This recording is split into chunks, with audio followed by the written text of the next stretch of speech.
Atualmente, teorias da conspiração se propagam velozmente pela internet e redes sociais. Algumas são claramente falsas, mas outras contam histórias sombrias que nos fazem questionar a realidade. Essas teorias exploram nossos medos e desconfiança nas autoridades, insinuando encobrimentos e agendas ocultas. Neste vídeo, analisamos 5 perturbadoras teorias da conspiração que muitos esperam que não sejam, mas provavelmente são. Antes de começarmos, queríamos mencionar algo. Você pode ter percebido que às vezes nossos vídeos somem, são restringidos por idade ou param de surgir no seu feed. Isso não é por acaso. Temos abordado tópicos que nem sempre são amigáveis ao algoritmo há muitos anos. E honestamente, o YouTube não gosta quando nos aprofundamos em certas conversas, especialmente as que desafiam as narrativas mainstream. Se você já sentiu que está vendo apenas metade do que falamos, de certa forma você está. É por isso que criamos um nível de associação gratuito no Patreon. É um espaço onde podemos postar as versões completas e sem filtros do nosso conteúdo. Não estamos pedindo dinheiro, a menos que queira apoiar. Para acessar o que o YouTube não mostra, o nível gratuito está disponível no link da descrição. É essencial que continuemos produzindo o conteúdo que vocês desejam, mas está cada vez mais evidente que o YouTube não quer que o façamos. Isso está prestes a ficar interessante, então prepare-se, acenda as luzes e aproveite.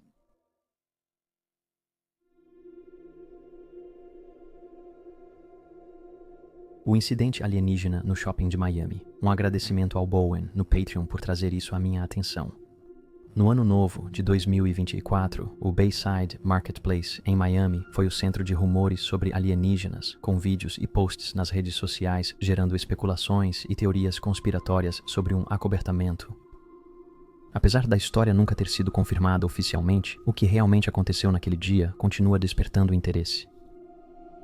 No 1º de janeiro de 2024, o Bayside Marketplace em Miami mergulhou no caos quando um grande grupo de adolescentes se envolveu em uma altercação violenta. A briga começou antes das 20h30 e os adolescentes soltavam fogos de artifício barulhentos, fazendo alguns espectadores confundirem os sons com tiros, resultando em medo de um atirador ativo. A polícia chegou em peso, alguns fortemente armados, e abordou a multidão com rifles de alta potência, acreditando que respondiam a um tiroteio. Vídeos da extensa presença policial mostrando dezenas de oficiais foram logo postados nas redes sociais nas horas seguintes ao incidente. Vídeos borrados capturando a altercação rapidamente se espalharam pelas plataformas de mídia social e os espectadores logo notaram uma estranha anomalia em algumas das filmagens. À medida que o interesse nos vídeos crescia, os usuários começaram a especular que o incidente poderia estar conectado a fenômenos extraterrestres. Testemunhas começaram a relatar encontros perturbadores com figuras sombrias, variando de 8 a 10 pés de altura, movendo-se silenciosamente pela área. Ademais, muitos afirmam ter visto luzes incomuns piscando perto do mercado, alimentando teorias sobre visitantes de outros mundos. Vídeos postados no X mostraram um ser caminhando ao lado de um prédio. Confira.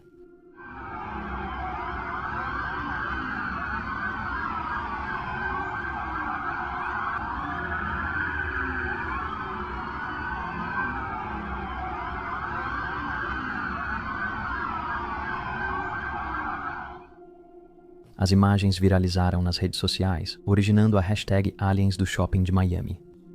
Rumores se espalharam, com muitos dizendo que a resposta da polícia parecia desproporcional à situação. Vídeos mostraram centenas de policiais e dezenas de carros do Departamento de Polícia de Miami alinhados nas ruas. Alguns até afirmaram que o aeroporto de Miami foi fechado.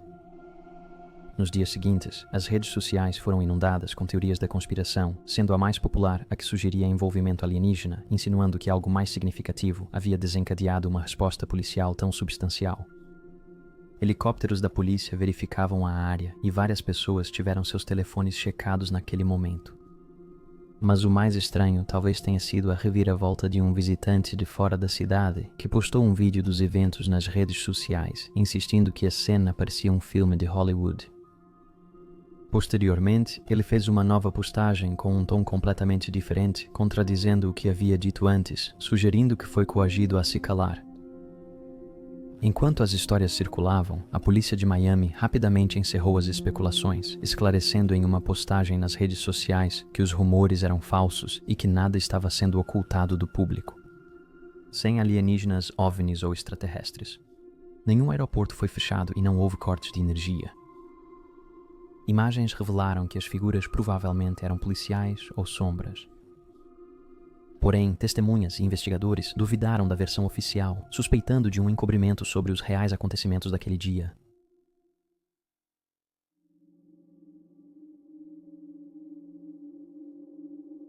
Buraco de Mel.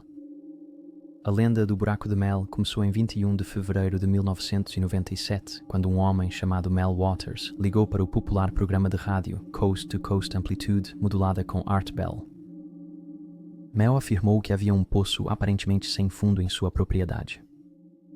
Apesar de não compartilhar as coordenadas exatas, ele mencionou estar a aproximadamente 9 milhas, 14 quilômetros, a oeste de Ellensburg, no condado de Kittitas, Washington. O buraco era conhecido como um segredo aberto, uma misteriosa característica da paisagem local, onde moradores supostamente descartavam lixo por séculos. Notavelmente, Mel sugeriu que os primeiros colonizadores da área o chamavam de Buraco do Diabo, o que sugere uma reputação sinistra. Durante sua primeira ligação ao programa, Mel contou que seus cães demonstravam um medo perturbador do buraco, se recusando a chegar perto.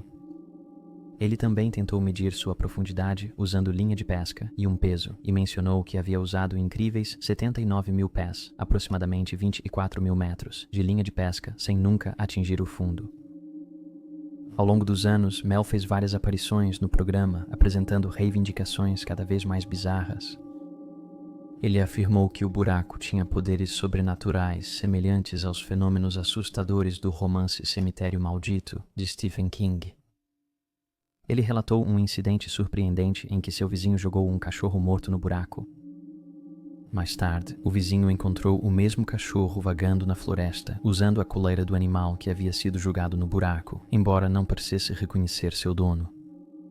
Além das histórias assustadoras, Mel descreveu como o buraco parecia transformar objetos próximos a ele. Ele afirmou que os metais inexplicavelmente se transformariam em diferentes tipos, e rádios próximos ao buraco emitiriam vozes estranhas e tocariam músicas de décadas passadas.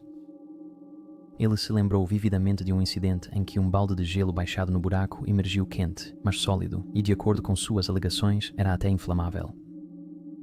Mel também notou que o buraco não produzia ecos, independentemente do tamanho ou peso do objeto jogado nele. Sempre havia um silêncio assustador. Uma de suas alegações mais perturbadoras envolvia baixar uma ovelha viva em um buraco. A pobre ovelha gritava e chutava no caminho para baixo, mas de repente ficou em silêncio. Quando Mel a puxou para fora, descobriu que o animal havia sido cozido, e para seu horror, a ovelha também desenvolveu um estranho caroço que começou a se mover. Quando ele o abriu, encontrou uma foca fetal dentro, que ele descreveu como tendo olhos inteligentes, semelhantes aos humanos. Na época, Mel alega que estava sofrendo de câncer de esôfago, mas após o encontro com a foca, seu câncer foi curado.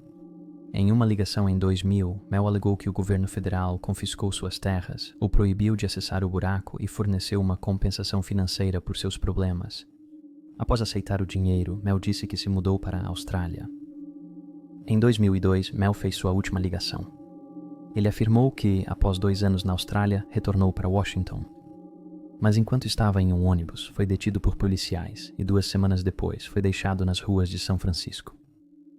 Ele relatou ter marcas de injeção intravenosa no braço, vários dentes faltando e nenhuma memória dos eventos durante seu tempo fora.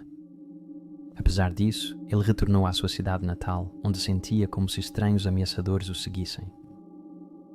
Ao chegar, descobriu que suas terras foram tomadas pelo governo e a área foi apagada de um antigo sistema de mapeamento chamado Terra Server.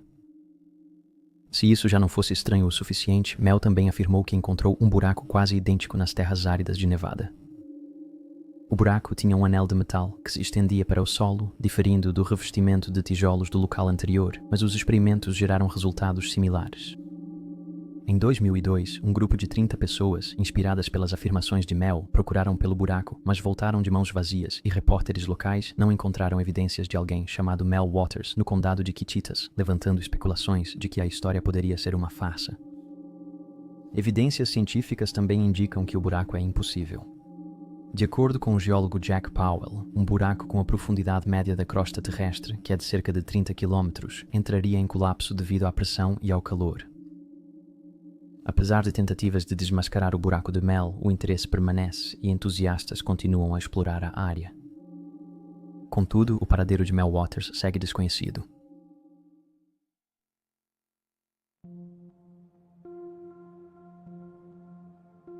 Leon Black pagou dólares americanos 158 milhões a Epstein.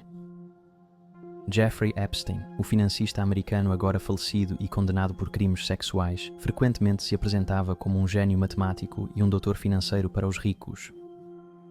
Mesmo sem concluir a faculdade, ele tinha habilidade em finanças.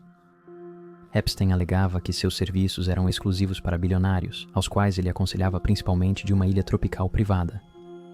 Ele acumulou centenas de milhões de dólares, ajudando clientes ricos a minimizar seus impostos. Depois da prisão e morte de Epstein na cadeia, vários de seus clientes ricos procuraram se afastar dele.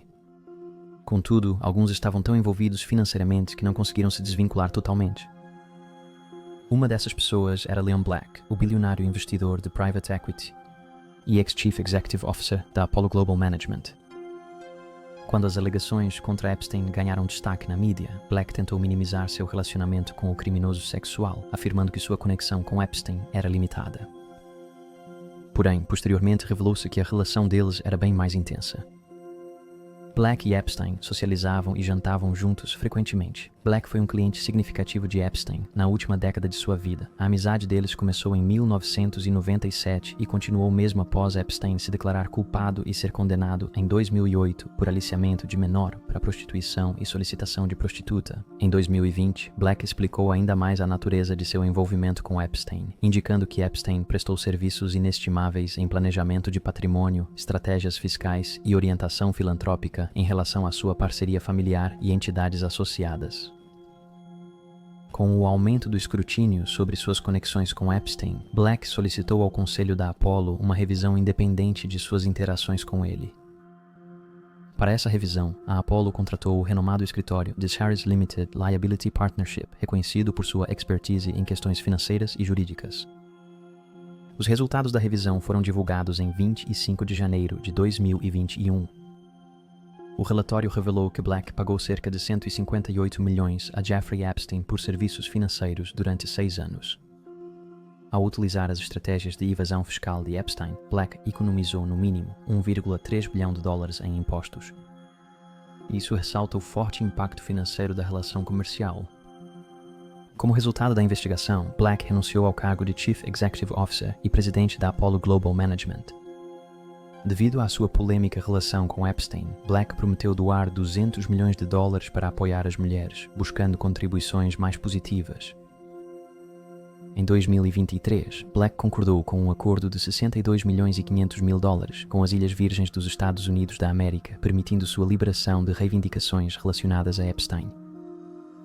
Apesar de Black expressar um remorso considerável sobre seu relacionamento com Epstein, ele provavelmente não teria dito isso se Epstein não tivesse sido pego. Parece haver muito mais na relação de Black com Epstein do que inicialmente se vê. 158 milhões é uma quantia enorme para pagar a alguém que já é um condenado por crimes sexuais. Com uma fortuna de 9 bilhões de dólares, Black poderia contratar os melhores advogados e contadores do mundo.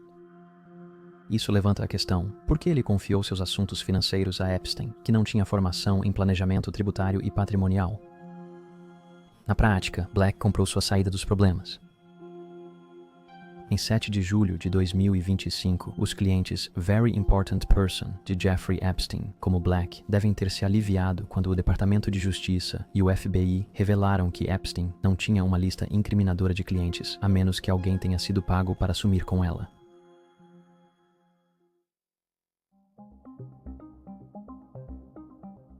A falsa campanha de vacinação da CIA para encontrar Bin Laden Osama Bin Laden, o fundador e ex-líder da Al-Qaeda, escondeu-se após o início da guerra no Afeganistão para evitar a captura. Ele estava na lista dos 10 fugitivos mais procurados do FBI desde 1999. Após conseguir escapar da captura durante a Batalha de Tora Bora em dezembro de 2001, seu paradeiro tornou-se incerto. Na década após seu desaparecimento, o governo dos Estados Unidos da América fez várias tentativas de localizá-lo. Em dezembro de 2009, o general do Exército dos Estados Unidos da América, Stanley McChrystal, afirmou que Bin Laden precisava ser capturado ou morto para derrotar a Al-Qaeda. Oficiais de inteligência americanos receberam uma pista após coletar informações de detentos em Guantánamo.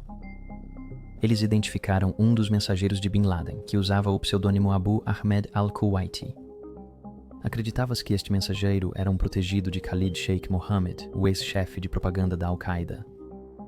Em 2007, oficiais dos Estados Unidos da América identificaram o nome real do mensageiro como Ibrahim Said Ahmed, e em 2009 descobriu-se que ele residia em Abbottabad, Paquistão.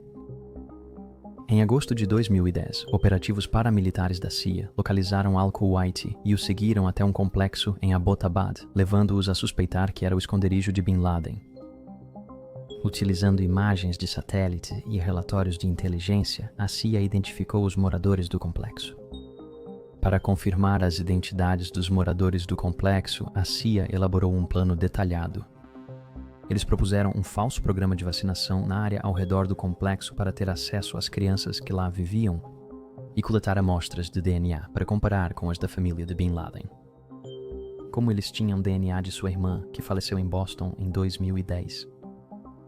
A CIA colaborou com o Dr. Shakil Afridi, que viajou para Abbottabad em março de 2011, alegando ter garantido fundos para vacinações gratuitas contra a hepatite B para todas as crianças da área. Ele burlou o sistema de saúde subornando funcionários subalternos. Profissionais de saúde já tinham acesso ao complexo de Bin Laden para vacinar crianças contra a poliomielite. Afridi colocou cartazes anunciando o programa de vacinação em Abbottabad e iniciou o programa em uma área mais pobre da cidade para parecer autêntico. Uma enfermeira chamada Bakhto adentrou o complexo de Bin Laden para aplicar vacinas. De acordo com várias fontes, Afridi, que esperava do lado de fora, instruiu-a a levar uma bolsa equipada com um dispositivo eletrônico desconhecido. Não se sabe o real propósito do dispositivo, se ela o esqueceu, e a enfermeira desconhecia o real objetivo da campanha de vacinação. Não se sabe se o DNA das crianças convenceu as forças dos Estados Unidos da América de que Bin Laden estava no complexo, mas pareciam convencidos o suficiente, pois em 1º de maio de 2011, os SEALs da Marinha dos Estados Unidos do Grupo de Desenvolvimento de Guerra Especial Naval realizaram um assalto ao local sob ordens do presidente Barack Obama. Osama Bin Laden foi morto durante uma invasão de 40 minutos nas primeiras horas da manhã de 2 de maio. Ele sofreu ferimentos de bala acima do olho esquerdo e no peito. Os SEALs derrotaram os residentes do complexo, causando várias mortes, e então removeram o corpo de Bin Laden. Seus restos mortais, discos rígidos, documentos e outros materiais recuperados na invasão foram enterrados no mar. Bem, essa é a versão oficial de qualquer maneira.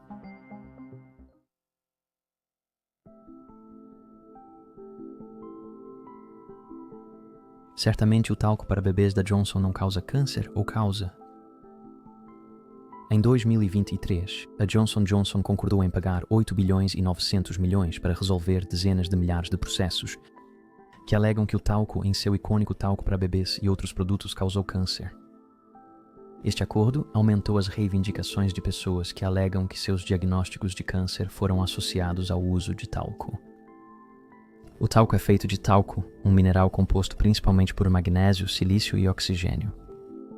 Como pó, ele absorve efetivamente a umidade e reduz o atrito, tornando-o útil para manter a pele seca e prevenir erupções cutâneas. Comumente encontrado em produtos cosméticos, como talco para bebês, pós-corporais e faciais, entre outros itens de consumo. O talco é extraído da terra e, em seu estado natural, algum talco pode conter amianto, uma substância conhecida por causar câncer. Em 1976, a Associação de Cosméticos, Toilette e Fragrâncias estabeleceu diretrizes voluntárias para garantir a segurança do consumidor, mesmo sem uma declaração oficial. Essas diretrizes exigiam que todo o talco usado em produtos cosméticos fabricados e vendidos nos Estados Unidos fosse livre de níveis detectáveis de amianto, em estrita aderência aos seus padrões de segurança estabelecidos. No entanto, a mudança não ajudou aqueles que eram usuários frequentes de talco contendo amianto, que agora argumentam que o dano já estava feito. As preocupações sobre uma possível ligação entre o pó de talco e o câncer se concentraram principalmente em duas áreas: câncer de pulmão em mineiros e moedores de talco, que podem ter inalado asbesto naturalmente presente no talco durante sua extração e processamento. Porém, a maioria das reivindicações é de mulheres que usaram talco para bebês na área genital por anos, possivelmente elevando o risco de câncer de ovário. Pesquisas indicam que partículas de pó depositadas na área genital podem migrar através do canal vaginal, útero e trompas de falópio, possivelmente atingindo os ovários. Embora valha a pena ressaltar que, apesar de uma quantidade considerável de pesquisa sobre a ligação, os resultados são mistos. Alguns estudos sugerem um aumento marginal no risco associado ao uso de talco em pó, enquanto outros não relatam correlação significativa. Mas não há fumaça sem fogo?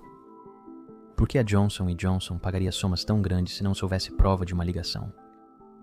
Isso parece ser apenas o começo, e com o tempo, mais reivindicações serão resolvidas, levantando a questão: se um produto para bebês não é seguro, o que é?